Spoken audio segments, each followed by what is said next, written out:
"Nice watch, Hunter," Cooper said, dragging out each word like he was savoring expensive wine. "Very authentic. Is that from a garage sale? Or did someone actually pay money for that thing at a pawn shop?" And just like that, the Monday morning meeting went dead silent. 14 people around that conference table in Hartford Financial Group's main boardroom, all suddenly fascinated by their coffee cups or pretending their phones just buzzed with something urgent. Spencer Wellington, the VP and Cooper's daddy, tried to cover his chuckle with a cough, but nobody was fooled.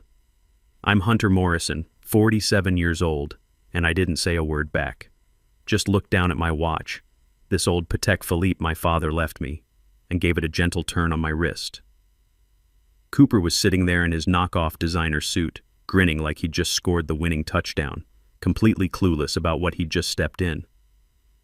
It's October 2024, and I'd been working at Hartford Financial Group for 8 years now, senior operations analyst, which is a fancy way of saying I keep track of where the money goes and make sure nobody steals it. I show up 10 minutes early every day, leave right at 5, and mind my own business. The kind of employee you only notice when the budget sheets don't add up and someone needs to fix the mess quietly. Then, along came Cooper Wellington about 8 months ago, 26 years old with an MBA from Wharton and a trust fund bigger than most people's retirement accounts. Got hired straight out of business school because his daddy Spencer runs strategic investments here at Hartford. From day one, Cooper acted like the office was his personal reality show. Talked loud, used buzzwords he clearly didn't understand, and treated the support staff like they were there to fetch his coffee. But here's the thing, I'm ex-Navy. Spent 4 years learning patience and how to watch people without them knowing it.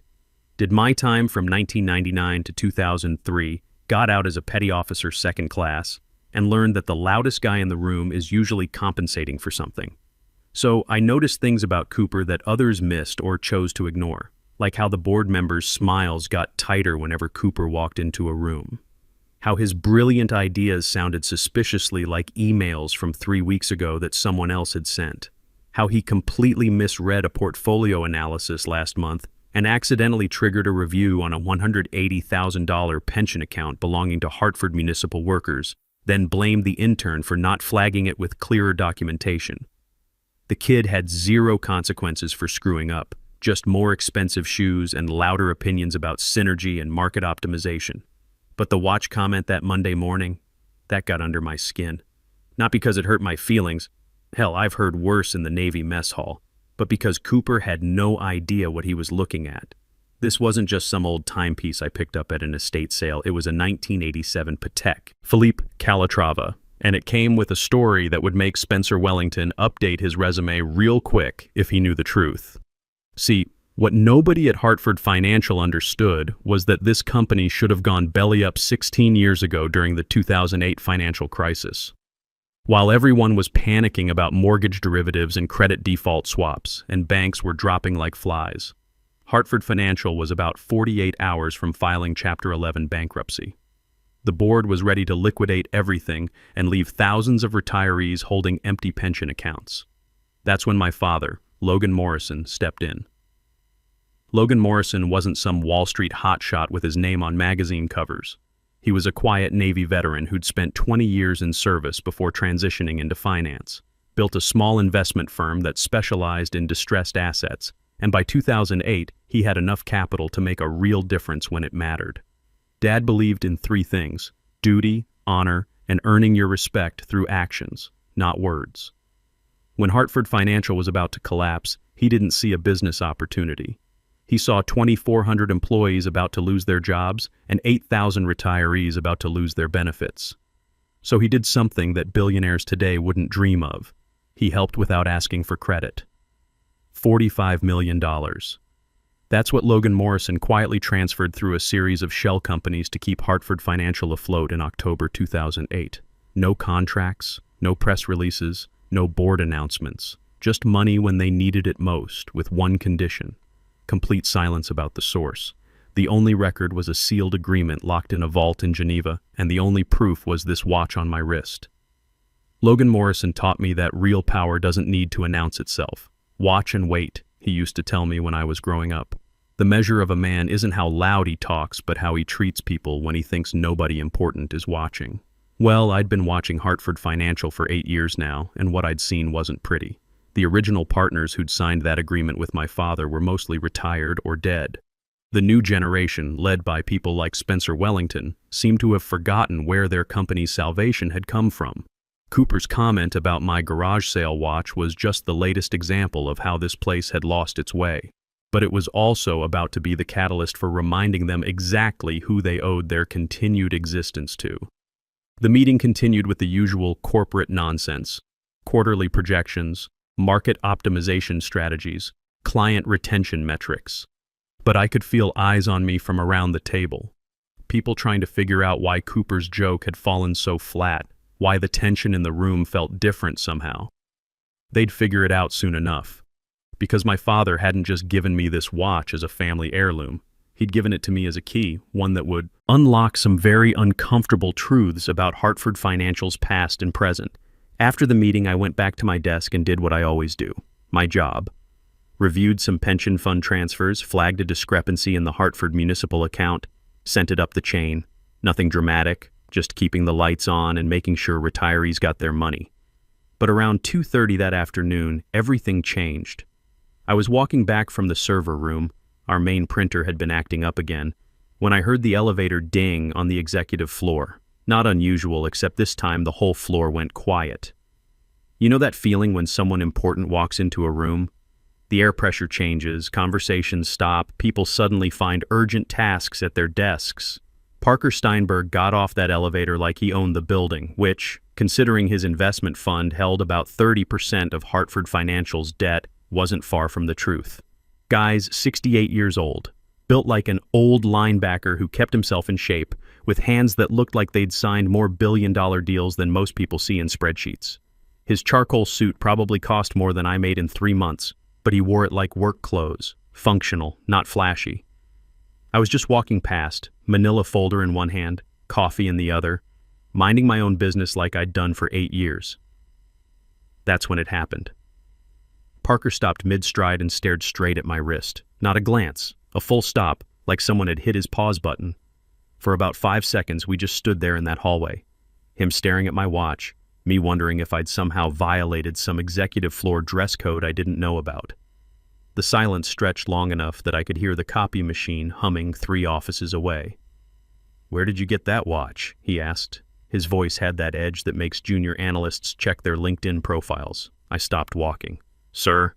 Parker stepped closer, eyes locked on the Patek Philippe. "That watch. Where did you get it?" "My father gave it to me," I said, keeping it simple. In my experience, when powerful people ask direct questions, they usually want direct answers. "Your father's name?" "Logan Morrison."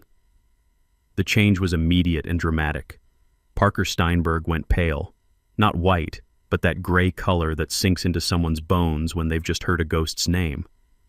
His mouth opened slightly, then closed. His eyes went from the watch to my face, back to the watch, like he was solving a puzzle he'd hoped never to see again. "Logan Morrison," he repeated quietly, more to himself than to me. "Yes, sir."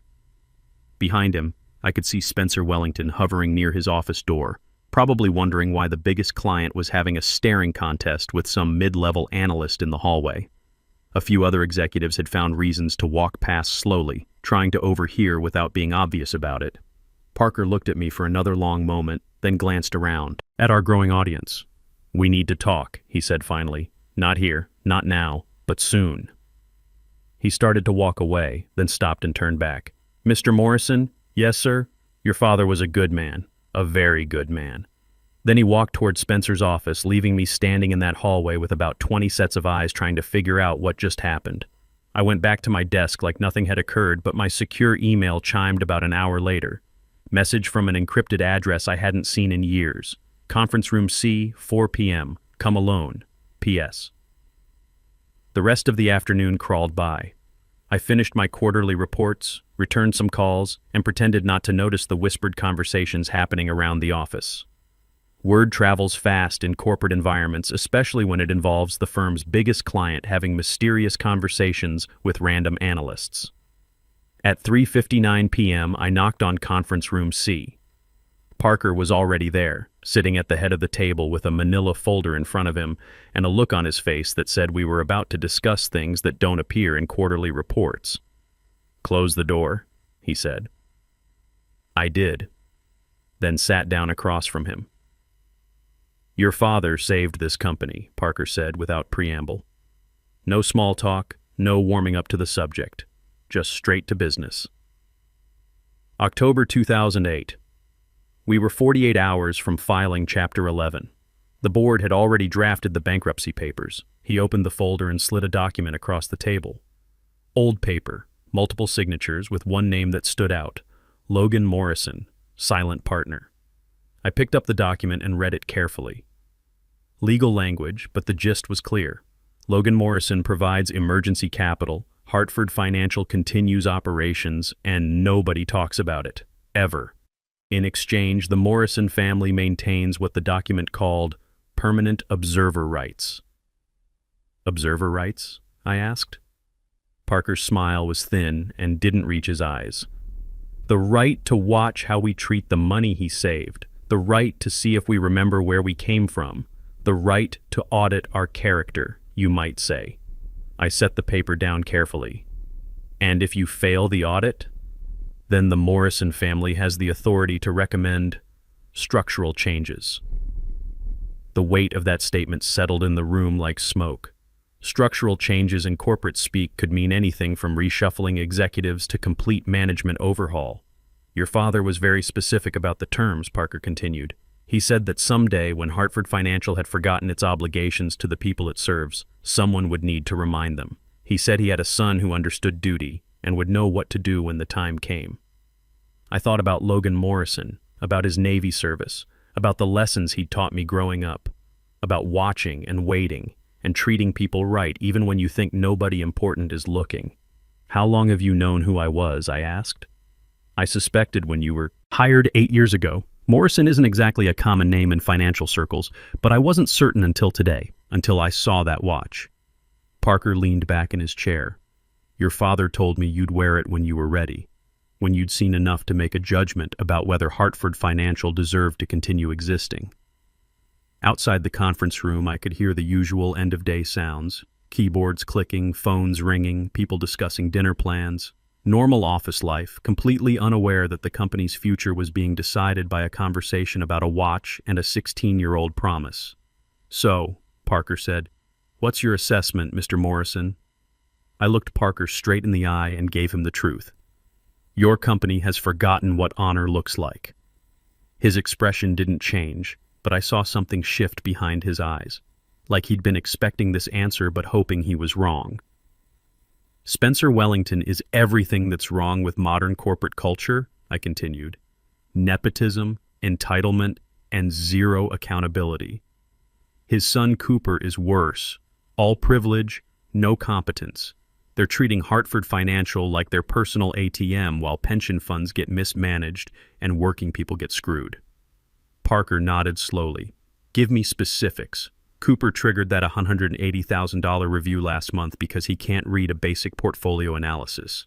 Instead of owning up to it, he blamed the intern. That money represents the retirement security of 127 Hartford municipal workers, bus drivers, custodians, city clerks, people who've been paying into this fund for 20 to 30 years. I leaned forward. My father didn't save this company so rich kids could play with working people's money like it was monopoly cash. What else? The Hartford Teachers' Pension account has been underperforming for 18 months because Spencer keeps steering them toward high-fee investment products that benefit Hartford Financial's commission structure instead of the teachers' retirement goals. We're talking about 2,100 educators who trusted us with their futures. Parker made a note in a small leather book. Continue. Cooper treats the support staff like servants. Last week, he made Janet from HR drive across town to pick up his dry cleaning because he needed to focus on strategic initiatives. Janet's been here 12 years and makes $38,000 a year. She's got 2 kids and takes the bus to work because she can't afford car payments. I've seen the expense reports, Parker said quietly. Cooper billed that dry cleaning run as a client consultation drive. There's more. Spencer approved a $45,000 team building retreat to Kiowa Island last month. Know who got invited? Him, Cooper, and 3 junior executives whose parents all happen to be major Hartford Financial clients. The operations team that actually keeps this place running? We got an email about budget constraints and a canceled Christmas bonus. Parker's jaw tightened. Your father specifically warned about this kind of behavior in our original agreement. Dad believed in earning respect through service, not demanding it through privilege. What I've seen here for 8 years is the opposite of everything he stood for. I thought about all the conversations I'd overheard, all the decisions I'd watched being made for the wrong reasons, all the good employees who'd left because they couldn't stand working for people like the Wellingtons. You want to know the worst part? I said. Cooper made fun of my watch because he has no idea what real value looks like. He sees something that doesn't scream expensive and assumes it's worthless. That's exactly how he treats people too. Parker closed his notebook. What would your father want me to do? Before I could answer, my secure phone buzzed. Text message from an unknown number. Emergency board meeting. Conference room A, 5 p.m. Required attendance. All senior staff. Chairman's office. Parker glanced at his own phone, which had buzzed at the same moment. Interesting timing, he said. We walked toward conference room A together, and I could feel the energy in the office shifting. People were moving faster, talking in hushed voices, checking their phones obsessively. Something big was happening.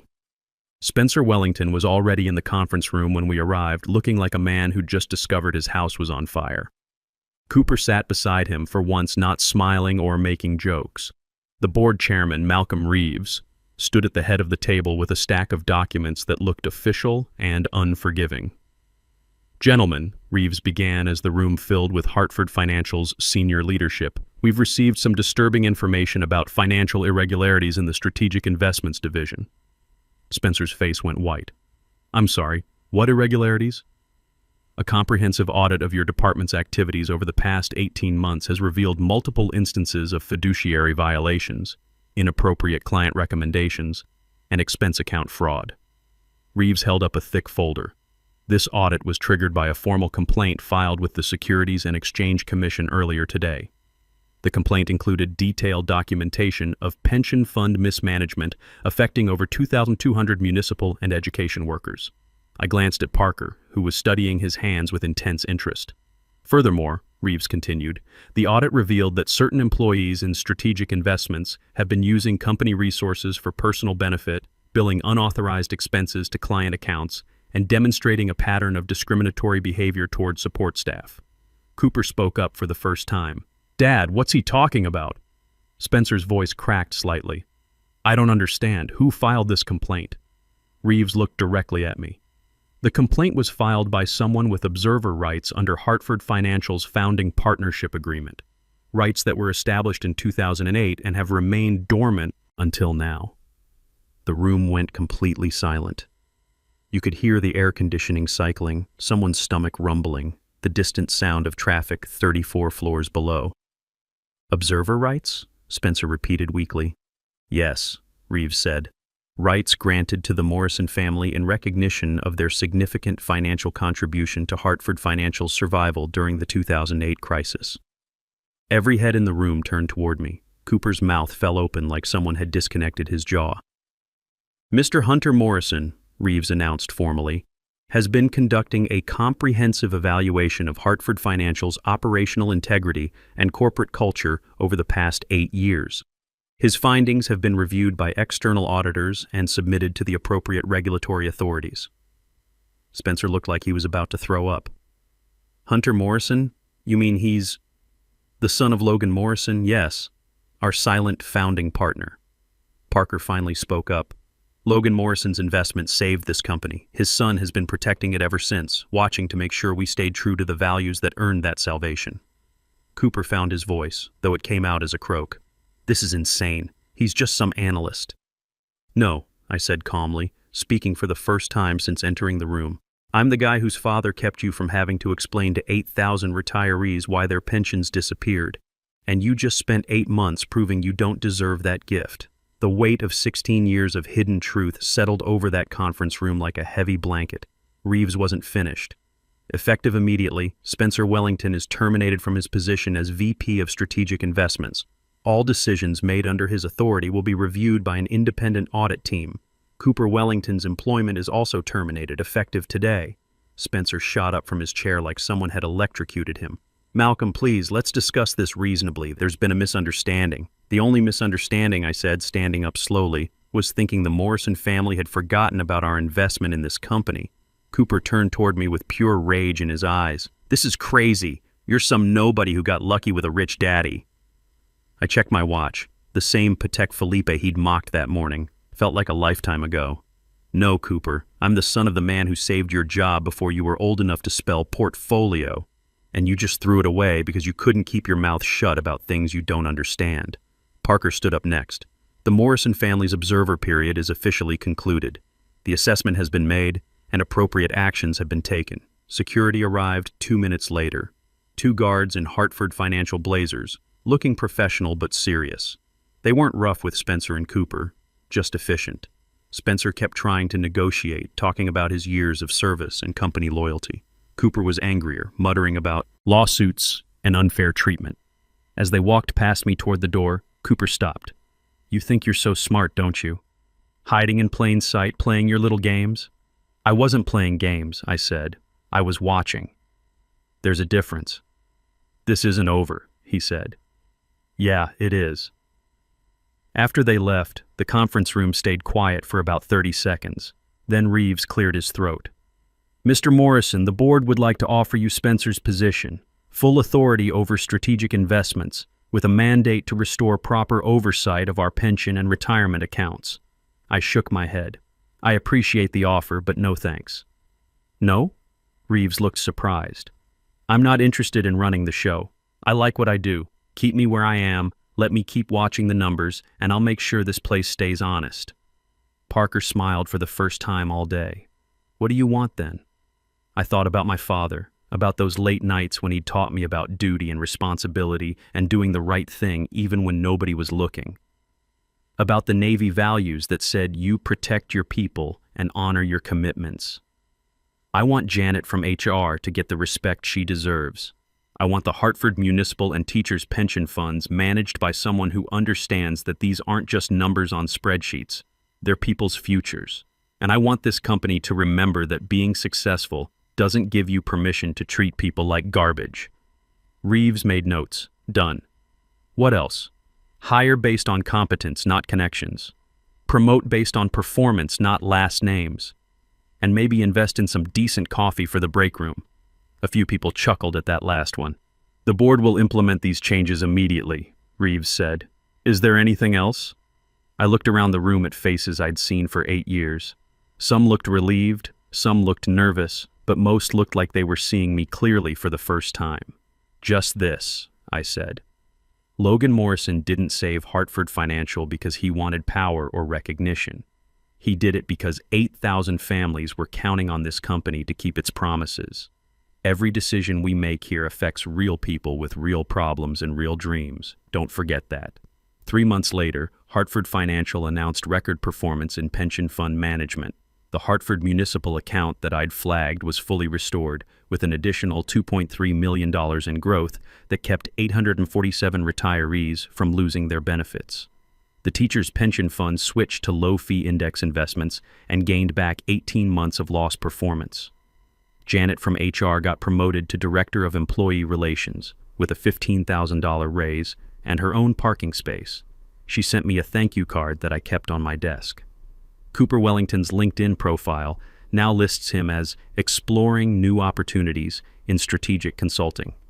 Spencer took early retirement and moved to Florida to pursue other interests, which apparently involves a lot of golf and not much else. And me? I'm still at the same desk, 4th row from the window next to the plant that someone finally started watering. Still showing up 10 minutes early, still leaving right at 5. Still wearing my father's watch, though now when people see it, they don't see a garage sale find. They see a reminder that real value doesn't always announce itself with a price tag. Last week, I stopped by my father's grave for the first time since all this happened. Brought him up to speed on how things worked out. Told him about Cooper's face when he realized who I was, about Spencer's pathetic attempts to negotiate his way out of consequences. You would have handled it better, I said to the headstone, more diplomatically, but I think you'd approve of the results. The wind picked up, rustling the oak trees around the cemetery. For a moment, I could almost hear Logan Morrison's voice. The measure of a man isn't how loud he talks, but how he treats people when he thinks nobody important is watching. I adjusted my watch and headed back to the office. There was a Hartford County teacher's budget review at 2 p.m., and someone needed to make sure those numbers added up correctly. Sometimes respect changes everything, even the small stuff. The coffee in the break room really is better now. Funny how that works. But the best part? Every morning when I check this old Patek Philippe, I remember why my father gave it to me. Not as jewelry, but as a reminder that some promises last longer than the people who make them, and that watching and waiting can be the most powerful thing you do. Just took 16 years for the lesson to pay off.